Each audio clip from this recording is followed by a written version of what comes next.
Hello students, उम्मीद करता हूँ आपकी पढ़ाई अच्छी चल रही होगी। आप निरंतर वीडियो देखते जाएं, साथ ही उसमें डाले गए नोट्स पीडीएफ भी पढ़ें और अपनी डायरी मेंटेन करें। साथ ही मैं वीकली 1 या 2 असाइनमेंट भी देता जा रहा हूँ, जिसे आप समय समय पर करते रहें।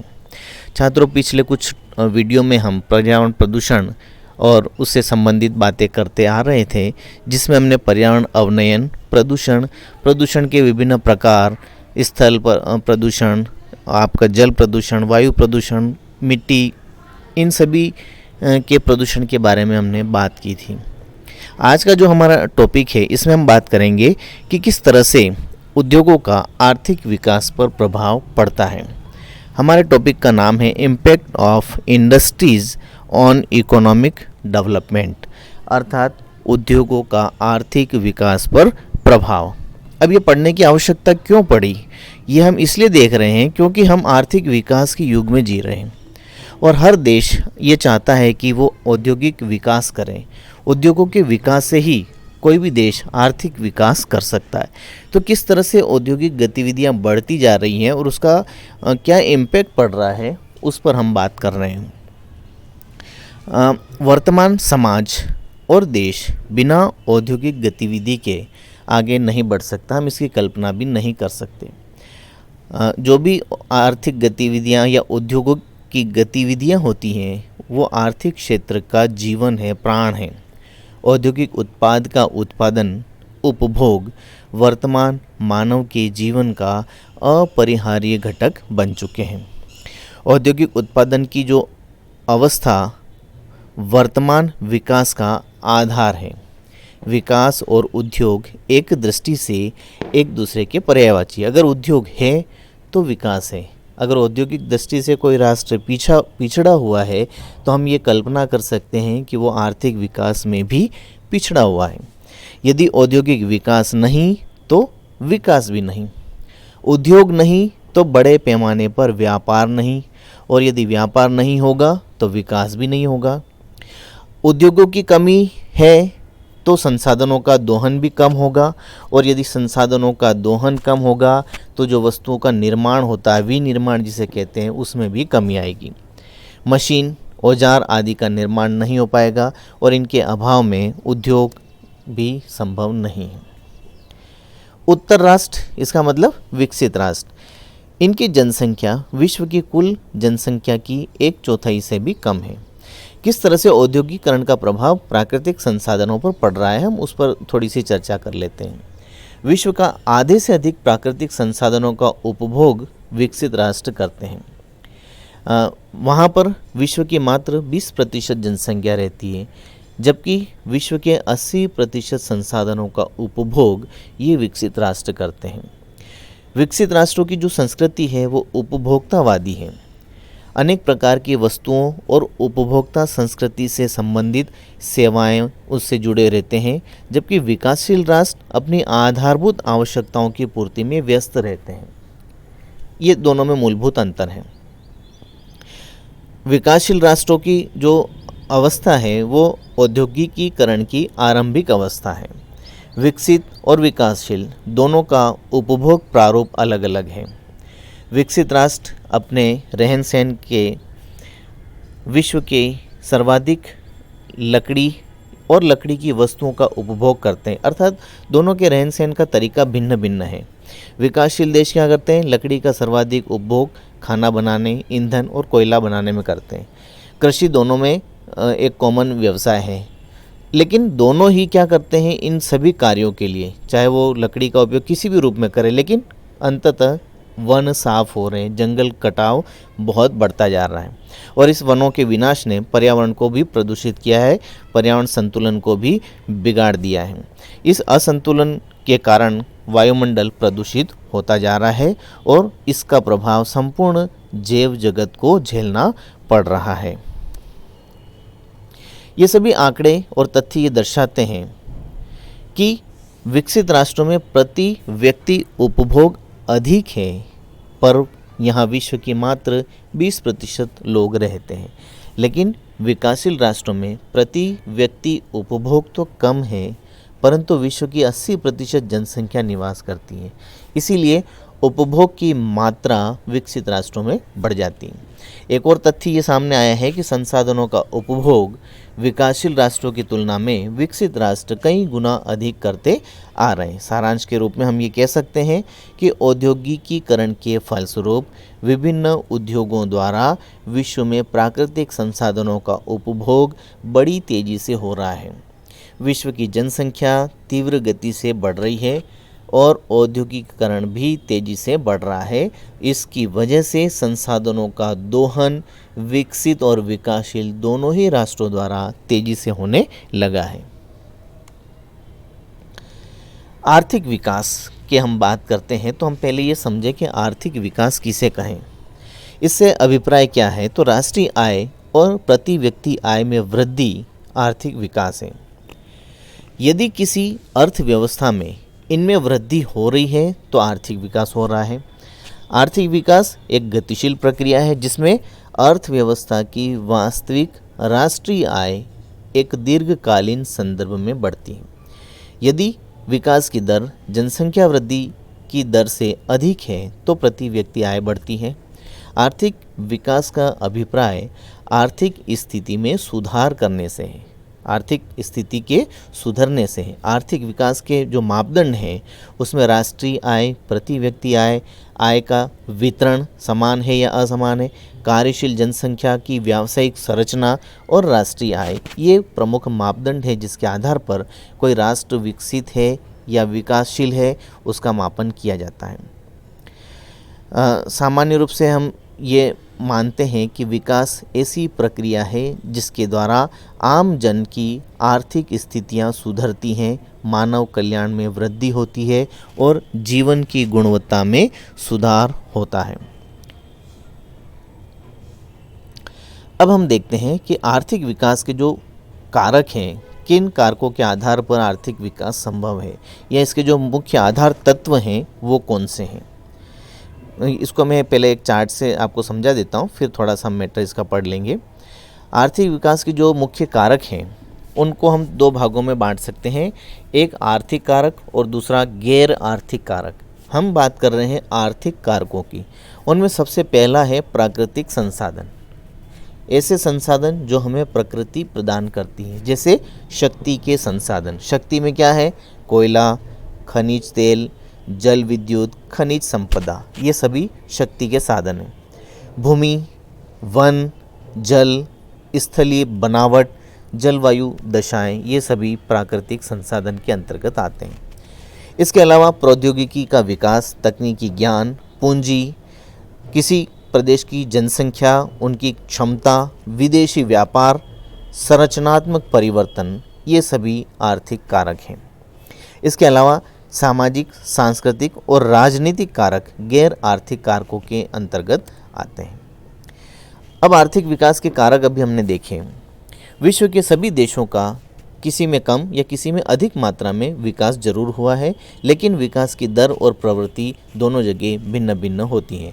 आर्थिक, सामाजिक, सांस्कृतिक और राजनीतिक कारकों को आर्थिक विकास के कारक माना जाता है, लेकिन आधुनिक अर्थशास्त्रियों के अनुसार प्राकृतिक संसाधन, पूंजी निर्माण, जनसंख्या और श्रम, प्रौद्योगिकी, उत्पादन का पैमाना और विशिष्टीकरण, संरचनात्मक परिवर्तन, शैक्षिक स्तर, राजनीतिक स्थिति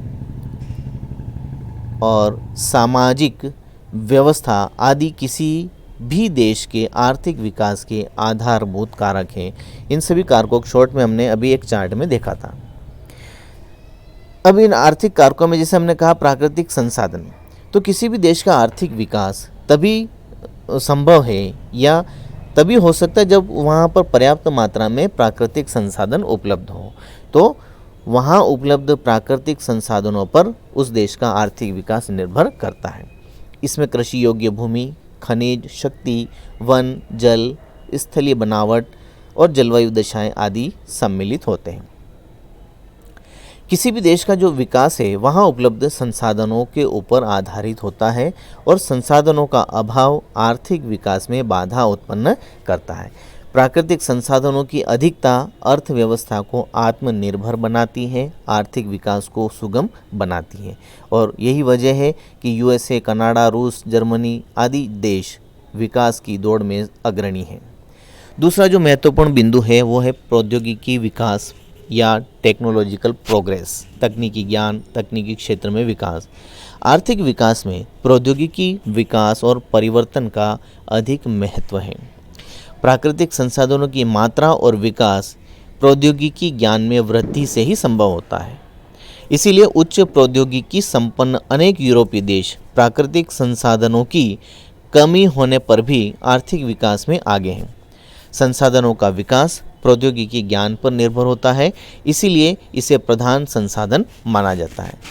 प्रौद्योगिकी या तकनीकी विकास के जो मुख्य तत्व होते हैं उनमें तकनीकी ज्ञान, नवीन आविष्कार, सुधार आदि प्रमुख हैं। पूंजी निर्माण। पूंजी निर्माण आर्थिक विकास की धुरी माना जाता है। पूंजी के बिना कोई भी विकास संभव नहीं है। पूंजी निर्माण का क्या मतलब निकालें हम, क्या अर्थ है इसका पूंजी निर्माण का, तो इस पे हम थोड़ा सा बात कर लेते हैं कि समाज अपनी संपूर्ण आर्थिक क्रियाओं को तात्कालिक उपयोग में न लगाकर उसके एक अंश को पूंजीगत वस्तुओं, उपकरणों, औजारों और मशीनों, यंत्रों, परिवहन सुविधाओं आदि विभिन्न रूपों में विनियोजित करता है। तो पूंजी होगी तो इन पर खर्च होगा, इन पर खर्च होगा तो आर्थिक विकास बढ़ेगा। पूंजीगत पदार्थों की वृद्धि से उत्पादन क्षमता बढ़ती है और संसाधनों का समुचित उपयोग हो सकता है। किसी अर्थव्यवस्था के उत्पादन, आय, रोजगार, प्रौद्योगिकी आधार आदि में पूंजी निर्माण द्वारा विस्तार करके आर्थिक विकास की गति को बढ़ाया जा सकता है। इसके बाद आता है जनसंख्या। ये भी एक महत्वपूर्ण कारक है। कुछ स्थितियों में जनसंख्या वृद्धि आर्थिक विकास को गति प्रदान करती है, जबकि अन्य दशाओं में आर्थिक विकास में अवरोधक होती है। कुछ ऐसे देश हैं जो संसाधनों से संपन्न हैं, विशाल देश हैं, लेकिन वहाँ पर अल्प जनसंख्या, इसलिए वहाँ के संसाधनों का समुचित उपयोग नहीं हो पाता है। लेकिन कुछ देश ऐसे हैं जहाँ संसाधन सीमित है लेकिन उसकी तुलना में जनसंख्या बहुत अधिक है, तो ऐसी स्थिति में वो देश आर्थिक विकास में पिछड़ जाते हैं। तो ये दो चीज़ें इस पर महत्व रखती हैं। यदि जनसंख्या की वृद्धि दर राष्ट्रीय आय की वृद्धि से अधिक है तो आर्थिक विकास के लिए वो हानिकारक है। यद्यपि जनसंख्या की वृद्धि श्रम शक्ति को बढ़ाती है, वस्तुओं सेवाओं की अधिक मांग करके आर्थिक विकास में सहायक भी हो सकती है, लेकिन अधिक तेजी से बढ़ रही जनसंख्या पूंजी निर्माण में कमी लाती है, बेरोजगारी बढ़ाती है, निर्धनता बढ़ाती है और आर्थिक विकास में बाधा उत्पन्न करती है। तो इस प्रकार ये जनसंख्या भी एक महत्वपूर्ण आर्थिक कारक है। विदेशी व्यापार और सहायता। विकासशील देशों में अल्प बचत के कारण पूंजी निर्माण कम होता है, अतः विनियोग के अभाव में औद्योगिक विकास बाधित होता है। ऐसे देशों के पूंजी निर्माण में विदेशी व्यापार और सहायता की भूमिका महत्व रखती है। निर्यात से प्राप्त धन का उपयोग पूंजीगत वस्तुओं, मशीनों और अन्य उत्पाद संबंधी उपकरणों को खरीदने में किया जा सकता है। संरचनात्मक परिवर्तन क्या है? संरचनात्मक परिवर्तन का अर्थ एक परंपरागत कृषि समाज से आधुनिक औद्योगिक अर्थव्यवस्था में पदार्पण से है। ऐसे परिवर्तन से रोजगार के अवसर, श्रमिकों की उत्पादकता, प्रति व्यक्ति आय, पूंजी संचय आदि में वृद्धि होती है। तकनीकी में सुधार होने से नए संसाधनों का उपयोग होने लगता है। भारत जैसे देशों में प्राथमिक क्षेत्र सर्वाधिक विस्तृत है, अर्थात कृषि क्षेत्रों का विस्तार अधिक है और द्वितीयक और तृतीयक क्षेत्र कम विकसित हैं। कृषि उत्पादन में वृद्धि हेतु कई मौलिक परिवर्तन आवश्यक हैं, जैसे भूमि में सुधार करना, कृषि प्रौद्योगिकी, नवीन साख संस्थाओं का विकास करना आदि। बढ़ती हुई जनसंख्या और उनकी आवश्यकताओं को पूरा करने के लिए कृषि क्षेत्र विकास की आरंभिक अवस्था में पूंजी का दावा भी हो सकता है, क्योंकि वो सबसे बड़ा आर्थिक क्षेत्र होता है। तो किसी भी ऐसे क्षेत्र जहां जनसंख्या विपुल है, वहां पर कृषि क्षेत्र का विकास बहुत अधिक महत्व रखता है। आर्थिक विकास में उद्योग किस तरह से अपनी भूमिका निभाते हैं? अब हम इस मूल बिंदु पर आ जाते हैं।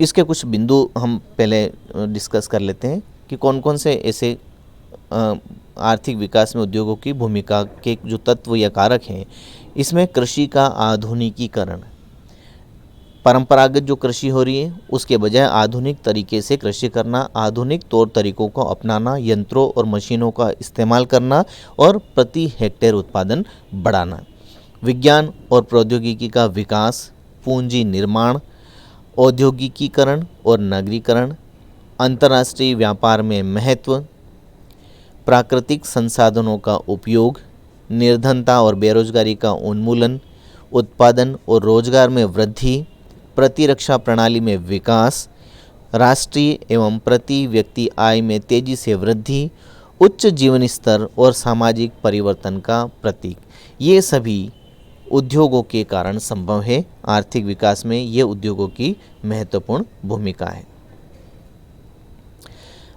कुछ बिंदुओं पर हम इस पे और चर्चा कर लेते हैं, फिर इस टॉपिक को हम समाप्त करेंगे। विश्व के सभी देशों में उद्योग आर्थिक विकास में अपनी भूमिका निभाते हैं। औद्योगिक क्रांति के बाद से औद्योगिकरण तेजी से बढ़ा। औद्योगिकरण की प्रवृत्ति कई देशों में दिखाई देती है, लेकिन नए नए उद्योगों की स्थापना से इसका विस्तार काफ़ी अधिक बढ़ा। विकासशील देशों के आर्थिक विकास में बढ़ते औद्योगिकरण ने बहुत बड़ी भूमिका निभाई। कृषि का आधुनिकीकरण, विकासशील देशों में जहां कृषि प्रधान अर्थव्यवस्था होती है, वहां कृषि के आधुनिकीकरण और औद्योगिक विकास की आवश्यकता है। औद्योगिकरण के अभाव या पिछड़ेपन के कारण कृषक समाज पिछड़ी अवस्था में रहता है। कृषक को यंत्र आधुनिक बनाने के लिए ट्रैक्टर, हार्वेस्टर, थ्रेसर, ट्यूबवेल आदि की आवश्यकता होती है। ये साधन इंजीनियरिंग उद्योगों में बनते हैं। बिना औद्योगिक विकास के कृषि उपकरणों को नहीं बनाया जा सकता। कृषि आधारित उद्योगों जैसे चीनी मिल, जूट मिल, सूती वस्त्र आदि में कच्चे माल के रूप में कृषि के उत्पाद जैसे गन्ना, जूट, कपास उपयोग में लाए जाते हैं और इन उद्योगों के विकास से इन कृषि उत्पादों के उत्पादन में भी वृद्धि होती है। तो चीनी, जूट, सूती वस्त्र आदि औद्योगिक उत्पादन प्राप्त करने के लिए औद्योगिकीकरण नितांत ही आवश्यक है। विज्ञान और प्रौद्योगिकी का विकास, इस पर हम पहले ही चर्चा कर चुके हैं कि बिना विज्ञान और तकनीकी ज्ञान के या तकनीकी विकास के हम उद्योगों का विकास और आर्थिक विकास की कल्पना भी नहीं कर सकते, क्योंकि औद्योगिकीकरण के कारण ही विभिन्न प्रकार के वाहनों, रेल इंजनों, जहाज़ों आदि का निर्माण हुआ। परमाणु विज्ञान, उपग्रह संचार प्रणाली, दूरदर्शन, मिसाइल आदि क्षेत्र में भी विकास संभव हुआ। ये सभी किसकी वजह से हुआ? इसी तकनीकी ज्ञान की वजह से हुआ। पूंजी निर्माण, मैंने पहले ही बता दिया था आपको कि बिना पूंजी के हम किसी भी तरह का विकास नहीं कर सकते। आर्थिक विकास को नई दिशा और गति देने के लिए पूंजी का बढ़ाना बहुत महत्व रखता है। औद्योगिकीकरण और नगरीकरण, उद्योगों का विकास होने से नगरों का भी विकास होता है। या हम यूँ भी कह सकते हैं कि जो नगरीय क्षेत्र होते हैं वहाँ पर अपने आप उद्योगों की बाढ़ लग जाती है। तो ये दोनों एक दूसरे को प्रभावित करते हैं। साथ ही औद्योगिकरण और नगरीकरण के कारण कई तरह के अन्य विकास भी हो जाते हैं। किसी क्षेत्र में औद्योगिकरण से औद्योगिक संकेंद्रण होता है, परिवहन सुविधाएं, संचार सुविधाएं, बाजार, बैंकिंग सुविधाएं, अन्य सामाजिक संस्थाओं का भी विकास हो जाता है।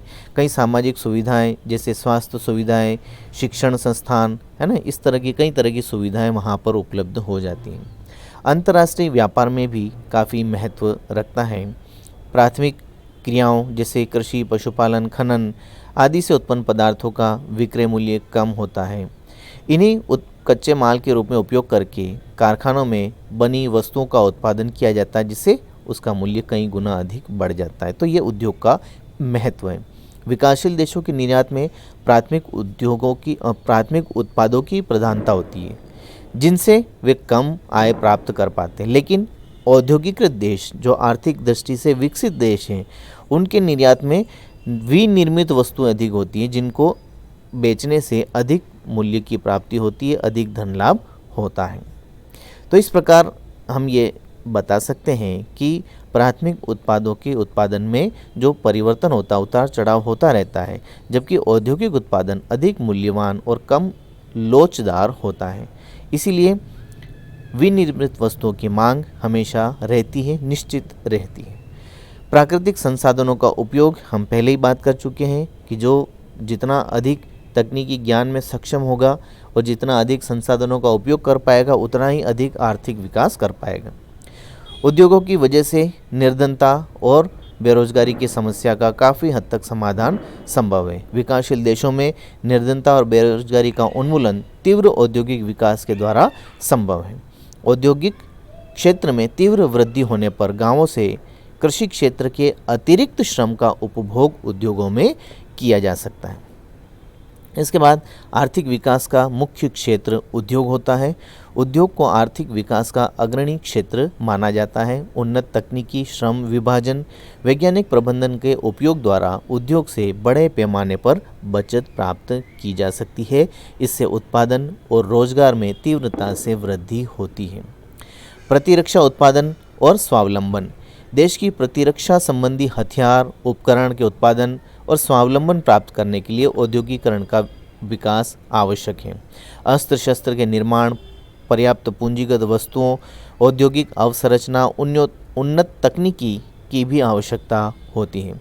प्रतिरक्षा के लिए आधुनिक हथियारों के मामले में देश की आत्मनिर्भरता आवश्यक है और ये तभी संभव है जब औद्योगिक दृष्टि से देश विकासशील हो, उन्नतशील हो, विकसित हो और उस क्षेत्र में निरंतर गतिशील हो। राष्ट्रीय और प्रति व्यक्ति आय में तीव्र वृद्धि। औद्योगिक विकास से देश के आर्थिक विकास की दर बढ़ती है, प्रति व्यक्ति आय बढ़ती है और राष्ट्रीय आय में भी बढ़ोतरी होती है। इन सभी की वजह से अंत में हम ये कह सकते हैं कि इस औद्योगिकरण से, औद्योगिक विकास से और आर्थिक विकास से सामाजिक परिवर्तन होता है, जीवन स्तर उच्च होता है, कई तरह की रूढ़िवादिता, अंधविश्वास, सामाजिक प्रथाओं में परिवर्तन होने लगता है और अपना आर्थिक और व्यक्तिगत विकास भी संभव होता है। विनिर्माण उद्योगों का विकसित होना इन सभी चीज़ों के लिए अति आवश्यक माना गया है। तो इस प्रकार ये हमारा टॉपिक था, impact of industry on economic development, उद्योगों का आर्थिक विकास पर प्रभाव। तो इसको हम अब यहीं समाप्त करते हैं। अगले टॉपिक में हम अगले वीडियो के साथ फिर आपके सामने उपस्थित होंगे। तब तक के लिए थैंक यू।